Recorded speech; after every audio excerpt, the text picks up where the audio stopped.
Hi, I'm Frank King, the mental health comedian, and you are watching Curated Insights with Seth Dechtman. Well, welcome to Curated Insights podcast, the Keynote Curators podcast. Welcome to our very special guest, a return guest, Frank King. Woo! Woohoo! How are you, Frank? Happy to be alive, Seth. You know that. It's great. You know, the alternative is much worse. Yes, I'm happy to be on the right side of the grass.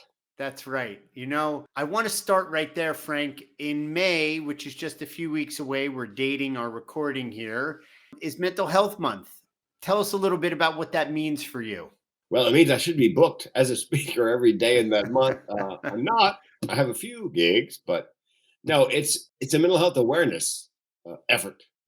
Because Seth, even though one person dies by suicide in the world every 40 seconds, hardly anybody talks about it unless you bring it up. And so if there's a mental health month, chances are companies, corporations, associations are talking about it. You know, they got an initiative. They not just to check off a box. Well, we covered mental health. Yeah. So I'm hoping that over time that more people will become aware, more people will become comfortable talking about it out loud, because silence kills in the mental health business. What would you say that your hope is more people will become aware, but would you say that more people have become aware in a more notable number over the last, I don't know, few years? Yes, actually, they expected suicide rates to go up during the pandemic. And the good news is they dropped by 1.5%, except in one group, which is youth and college students. And the other piece of good news is the number of phone calls to the suicide prevention lifeline jumped by almost 1 million during that time. So meaning more people are reaching out than ever in the past. So that would be the silver lining. Now, is that, stats, you can slice them a million different ways. Is that because more people than before are now talking about it, or is that because more people than before are actually in that conversation around suicide? I think a lot of people who had never been depressed in their lives were probably situationally depressed because of the pandemic and the uncertainty. Right. And, if you've never been depressed, how would you know you were depressed? How would you know what it looks and feels like? And so I think it's a combination of those things. They felt more comfortable reaching out. They felt like they had to reach out because they can't get out of bed in the morning. Why is this? I did a goodly number of keynotes virtual during the pandemic called Social Distancing and Staying Sane. Don't worry so much about your mentally ill friends, because people like me who are high functioning mentally ill have a self-care plan, and that allows us to get out of bed every morning, whether there's a pandemic or not, because we wake up in an uncertain world every morning, pandemic or not. So right. And I say right in the sense that we do wake up in an uncertain world. Those with a chronic mental illness like yourself, whether it's pre-pandemic, during the pandemic, or the new normal, no new normal, whatever it is, live with that ongoingly. You go to bed, you wake up with it, you go to bed with it, you wake up with it. But suicide is one option, meaning, it's binary, right? You're either choosing to live or you're choosing not to. true. And I know that your condition is chronic suicidal ideation, right? Now, on a lighter note, I didn't know this, but I just realized that there is a rock band named after your condition. Really? Suicidal Tendencies. Yes. They had a great hit song in the 80s. Look them up for our listeners, if you listeners and viewers, Suicidal Tendencies. But Frank, what I want to ask you is, suicide is real. The numbers are mind-blowing. It's hard to wrap your mind around it that one person on the planet every 40 seconds is committing suicide, which then speaks to how many people are contemplating it or in the idea of it and don't actually do it. Yes. But there are so many other states of mental health that occur, whether it's a chronic depression, situational depression, and the like. It seems, though, that it's becoming a little bit demystified, or the taboo is being pulled away from it. Would you say that's the case? Well, that's why I speak. You break the silence. Actually, my tagline is start the conversation, break the silence, break the stigma. If you bring it up, even though nobody talks about it, if you bring it up, almost everybody has a story. They're just waiting. I feel like the permission fairy. I give people permission to give voice to their feelings and experiences. Right. A lot of my conversations after a keynote start like this. Frank, I've never told anybody this. I get that a lot. because I give them permission to speak out loud about it. And I think the more that happens, the less of a taboo. It's it is sort of like the last conversational taboo. As my Yeah, mother would say, my southern mother would say, we don't talk about that in polite company. right. But we need to talk about it in polite company. And there are cultural differences. African Americans, Native Americans, Alaskan Americans, parts of the Middle East, East Asia, where it's culturally they don't talk about it. It's not something that people speak out loud about. It's getting better slowly, I guess. Yeah. But something like Mental Health Awareness Month does also demystify, take away the taboo, and bring it to the forefront. And when we talk, which we talk fairly regularly, I'm always amazed at what you just said. You say, I just did a keynote, and I always say, how did it go? What was the reaction? You said, I had a line of half a dozen people come up and tell me their stories about this mental illness condition or this suicidal idea or my friend or my family member or my coworker. And while it should be, or not should be, while it could be surprising, it isn't. And when you go into these groups, Frank, and you constantly have a parade of people that you've started the conversation with, apart from their reaction after the speech, what are groups looking for you to come in and do with your expertise in the mental health awareness area and educating people, and not only educating people, but saving lives? What are they looking for you to do? They actually look for two things I try to do with every keynote set. A quarter of the population has a mental challenge. So part of my keynote is for those people. And And what when I what tell what would a mental challenge of that quarter of the population look like? could be depression, could be bipolar, schizoaffective disorder, non-lethal self-harm like cutting, biting, burning. Could be situational, could be chronic.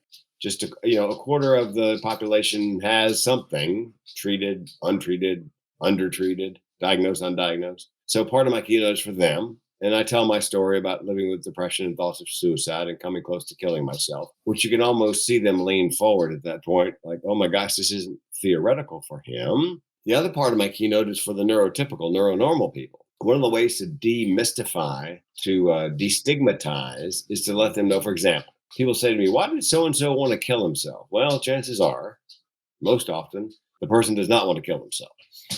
They just want to end the pain, which comes as a revelation to a lot of people, not understanding it's about ending the pain. I didn't want to kill myself. I just wanted to end the pain.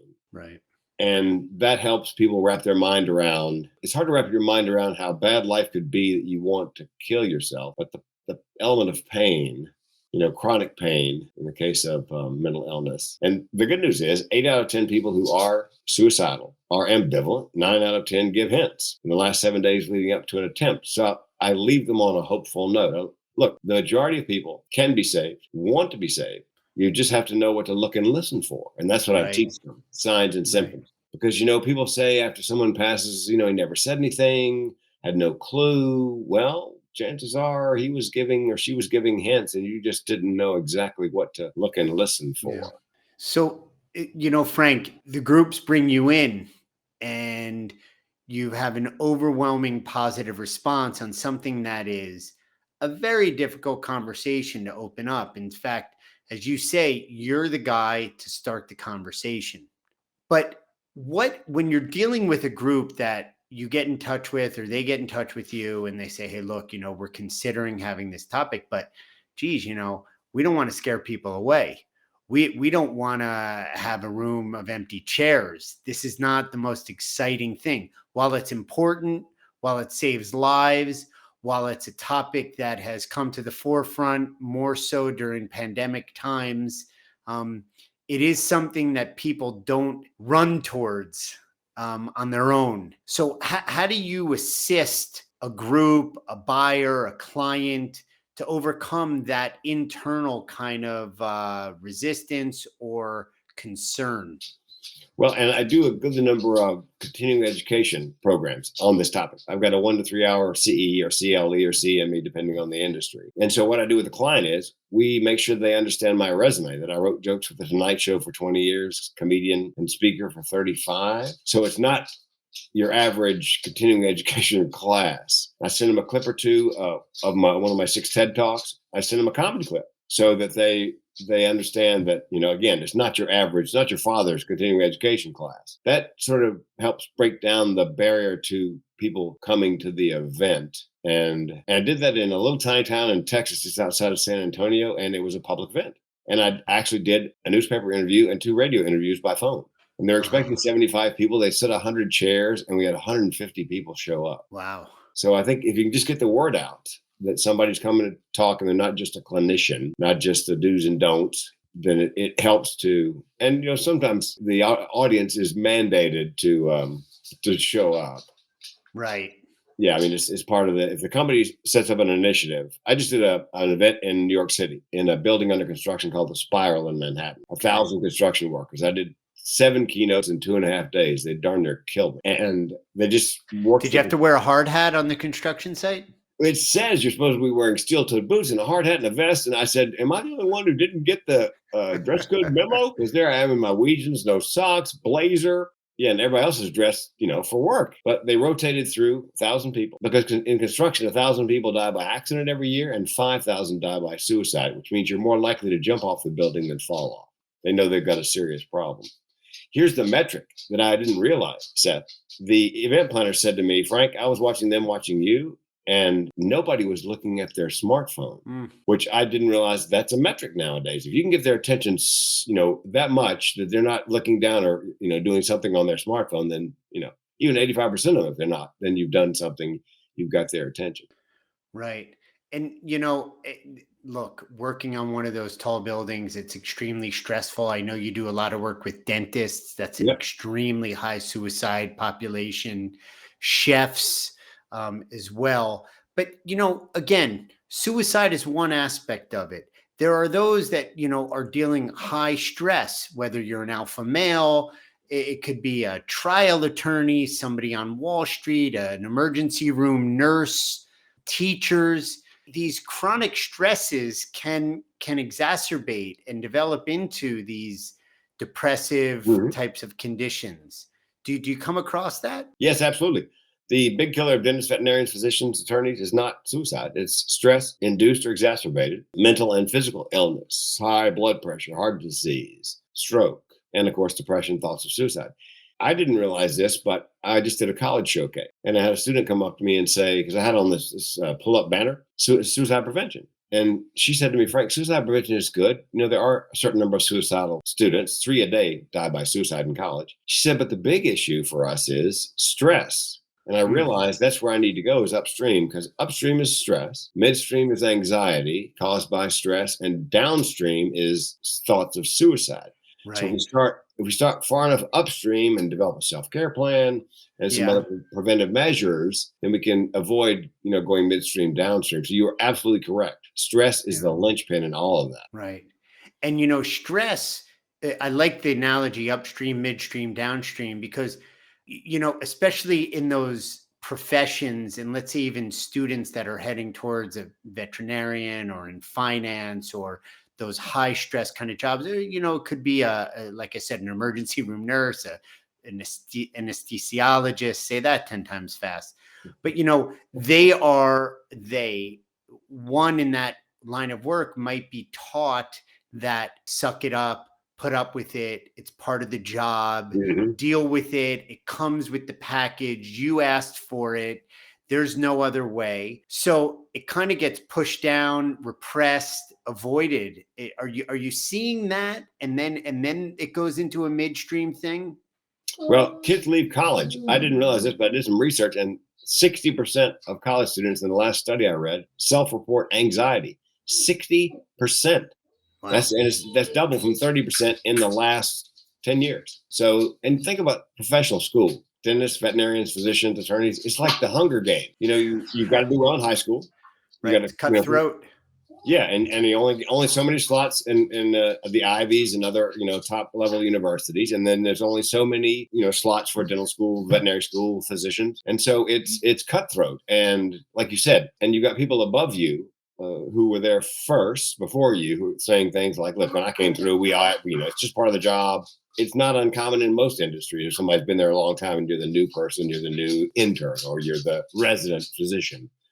Come on. I worked 3 days in a row, for months, and you're just you're a whiner, especially in the last 2.5 years because of the pandemic in healthcare. I mean, nurses have been resigning at an amazing rate. They're just burned out. Yeah. They're just Well, they're overburdened and, under resourced. And I know that you and I have talked about a self-care plan, and, words are important, Frank, and it's important to understand what a self-care plan is, which I want you to elaborate on. Hmm. But at the end of the day, it's the individual that has to execute the plan and deploy it and operate within that plan. You can have the best plan in the world. Like, Yeah. you've heard the joke, anybody can take a reservation for a rental car. It's keeping the reservation that counts, right? Yes.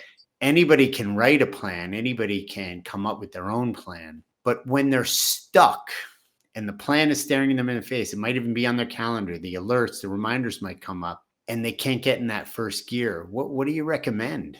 Well, as a friend of mine says, fellow speaker Mark LeBlanc, consistency beats commitment.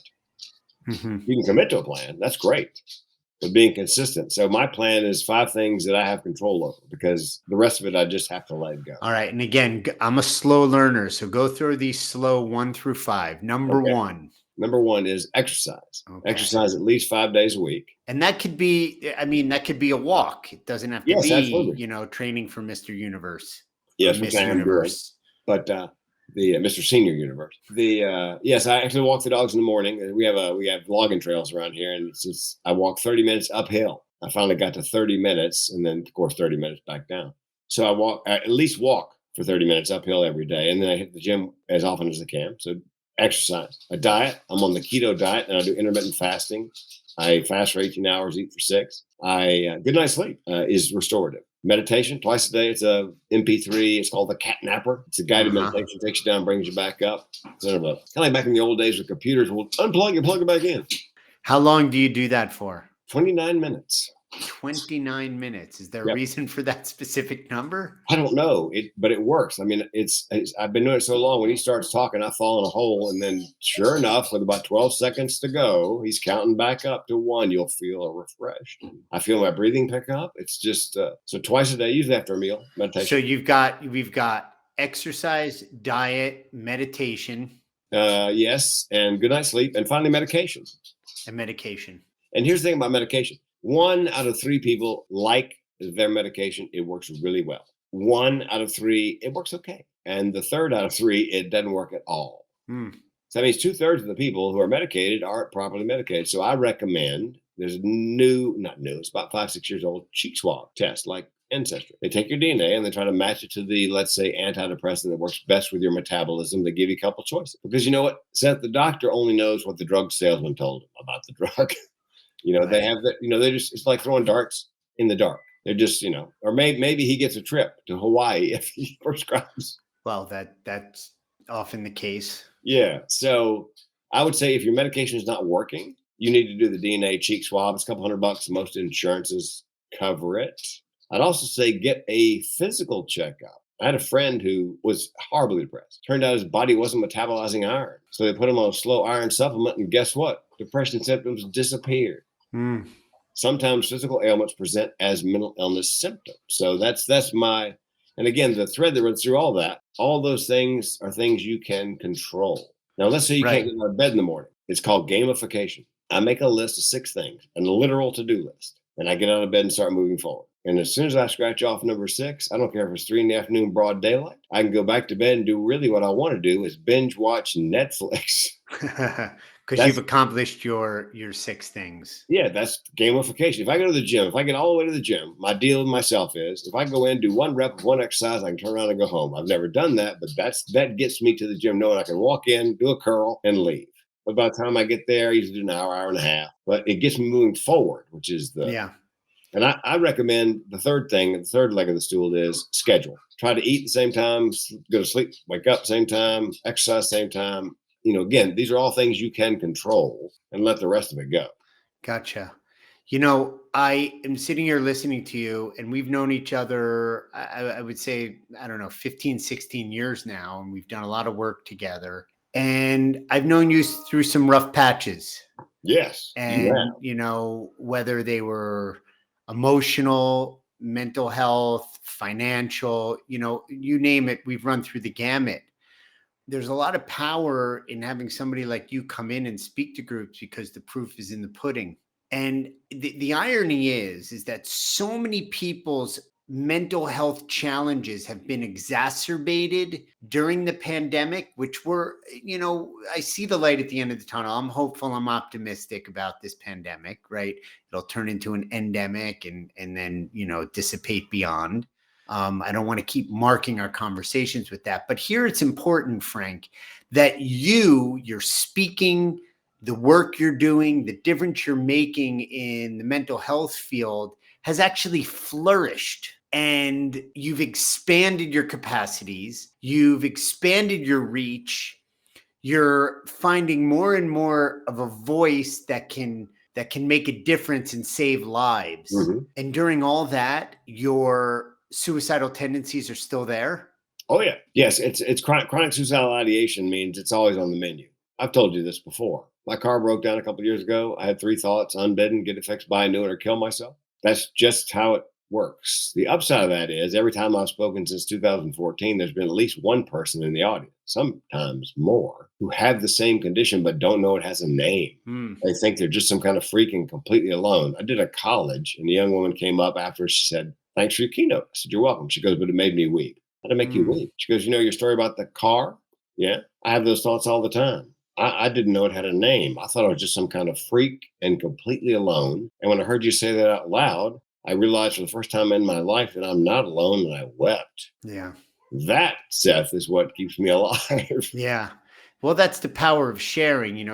I always say, you hear the phrase oversharing or too much information. And I say it takes a little bit more of a generosity of spirit. As we always know, you never know where people are at and what they're going through. And, the power of sharing, it's not a dump and they're not vomiting on you. Some people, there's something that's being communicated, whether it's literal or what we speakers in the world of speaking call the unsaid. And it's often in the unsaid, and you have to listen for it. And that's what I've learned from you, is that people aren't coming out and saying, tomorrow on Thursday, 1:00 Pacific time, I'm going to go stand on the corner of 3rd and Elm, and I have 3 options of how I'm going to take my life. And if option 1 doesn't go, then option 2, and the third one, it doesn't work that way. But there are clues, as you say, Yep. And I think it's the same thing for the midstream and the low stream. Sleeping habits you've told me about, are they changed? You have to be aware of people's energy. And this isn't judging. This is doing a committed assessment. This is being present. This is being attentive. I have freelancers, I have clients, I have speakers I work with, and I'm checking in. If they're operating a little bit overwhelmed or not as normally responsive as they are, I'm not hitting the red button going, "Oh my God, are you okay? You didn't respond to my email in 9 seconds like you normally do." But if there's a little bit of a pattern developing, I find a way, depending on my relationship, to be like, "Hey, can we recalibrate the expectation here? Do you need a little more time, a little more space?" Not like, "What's going on? Are you okay?" Because it's got to be something that's attractive in a weird sense for them to be able to talk about, something that's inviting, because it's hard. Yes, and you're exactly correct. What you're looking for in that case is a pattern. Are they having trouble making whatever meeting on time? But let's say they rally in the afternoon, almost like a different person in the afternoon. Do you realize that their personal hygiene is starting to slide? Usually they come on Zoom, they're well put together, but the hair's a little dirty, clothes not quite so clean. Could be because they're having trouble getting out of bed in the morning to run a load of wash, take a shower. Did they mention death and dying? Does it appear in their artwork, writing? Do you think they may be getting their affairs in order? Yeah.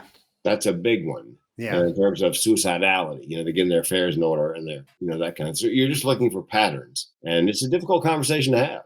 Right. And I'm kind of stuck a little bit on the upstream. and the midstream. And it's not like I want to avoid the deep, dark downstream part of it, because that's equally, if not more important. But, if you get it at the source, like you said, start it upstream. So maybe preventative stuff is where it comes in, where you have a workplace and you say, okay, it's optative, right? It's optional, but here's meditation once a week, virtual. We bring in a leader to lead the meditation, or you have access to an app that we're going to subscribe for you on your behalf.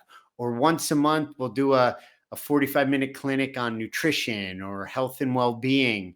And you make it part of the daily life, not just like, okay, this report is due every Friday, and this is how you get the promotion, and these are your key performance indicators.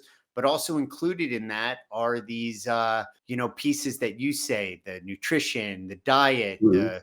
the sleeping, the medication. All these things need to be woven into the system. Are you seeing that happen? Yes, my co-author, one of my two co-authors on the 4 books we wrote on men's mental health, got together with several other mental health professionals and put together a website called Workplace Suicide Prevention. And what it's for associations and corporations to take the pledge to make mental health a priority along with physical health. Put them on par, mental health and physical health on par as a priority. And there's a list of action items, like you said, in meetings, and there are posters to put up, and it's a entire program. You take the pledge, you're going to make this visible, and have the vision to make it work. And so, yes, workplacesuicideprevention.com, I think. And Okay. it's agriculture.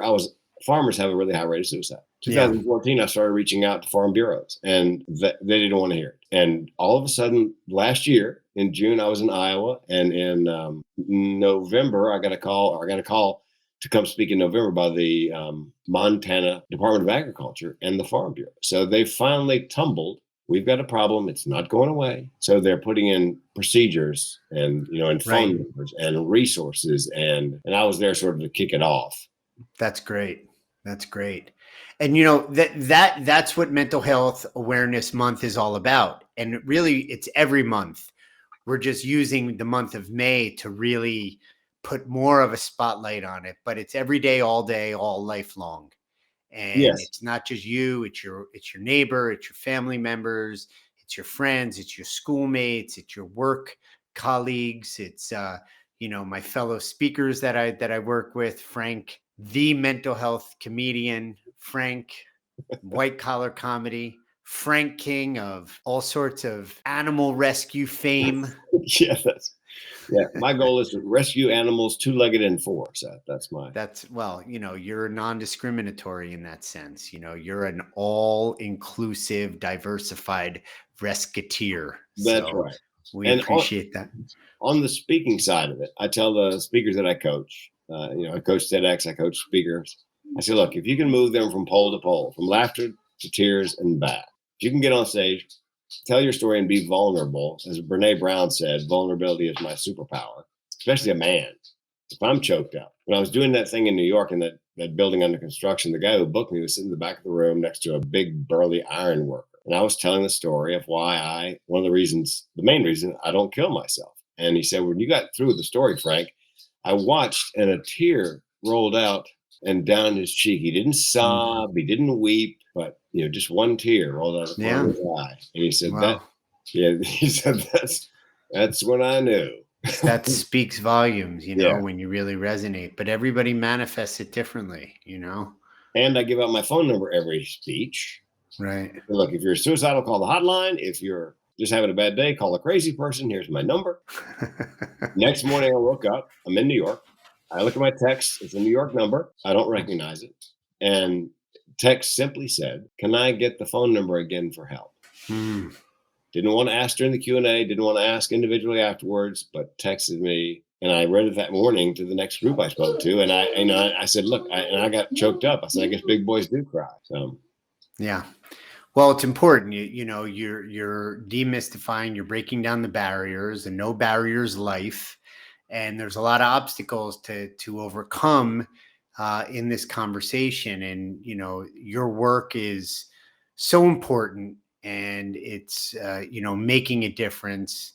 I think we're going to leave it there, Frank. We appreciate you being a guest on our podcast, and we're going to make sure that your entire online community knows about this. We're going to give you a link to it and make sure that people can chime in, not just because they want access to the resources, which is very important, but that they can hear your story, hear your plan, hear the way that you gamify it, and hear that you kind of demystify it and then bring it into the conversation of cutting it off upstream and hoping that it doesn't go way deep downstream. So thank you so much, Frank, for being with us. Well, and Desmond Tutu once said, if you're pulling bodies out of a river downstream, you need to stop doing that and go all the way upstream and find out how they're getting in there. And that's Perfect. What we're after, going all the way That's what we're after, getting to the source of it all. Yep. Well, thank you for the work that you do, Frank. Thanks, Seth. You got it.